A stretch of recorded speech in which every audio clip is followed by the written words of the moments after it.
It's not a huge collection, but it's very focused. They tend to be in the tool watch area, so they're usually used by a branch of the military, and I sort of like the rarer reference numbers as well. And I actually like watches that are kind of beat up, messed up. They kind of resonate with where they've been and who's owned them. Dad was originally in the Navy. I was born in Devonport in England. He then was posted to Africa. He'd joined the army by then. So I kind of grew up in Kenya 4 or 5 years.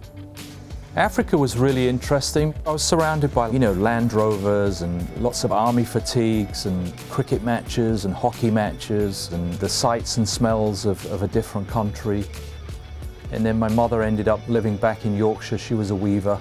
And I kind of grew up in West Yorkshire from about 1969 onward. Those two things, they're definitely inherent in what I'm doing now, which is making clothes and collecting military watches. You just inherit that stuff and it becomes part of your DNA. But you move it on, you change it as well, and you appropriate it for your own lifestyle. In the rarefied world of military watches, you've got some very interesting brands. I think the one that we kind of really know is the Tudor.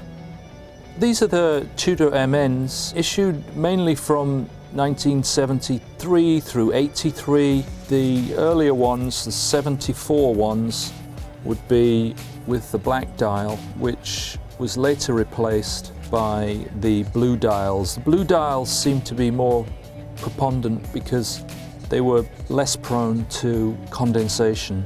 Having said that, this is a later black one, 83. So, they are around, but it's with the maxi plot dial. Out of all of them, I think my favorite is probably this one, the black one, the early one, because it's all original, it's not even been polished. Plexiglass is still just exactly as it was, as purchased, as found. And then most of these come with the decommissioned papers. And then the brother across the channel, the British military sub issued by Rolex. These are very rare and sought after. My favorite being the one that was dropped off a boat on a beach in Dorset, where the SBS trained, and probably lived under the sand for about 20 years till someone found it. That's a real MilSub, as they say.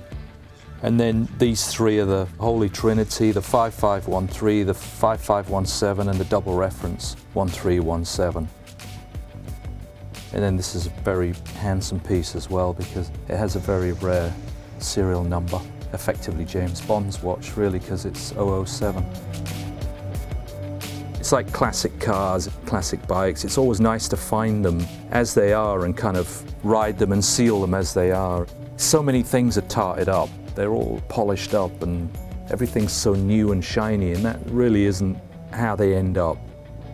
All these are my collection. I don't really sell them. That day will come. Till then, I'm going to enjoy them and appreciate them for what they are.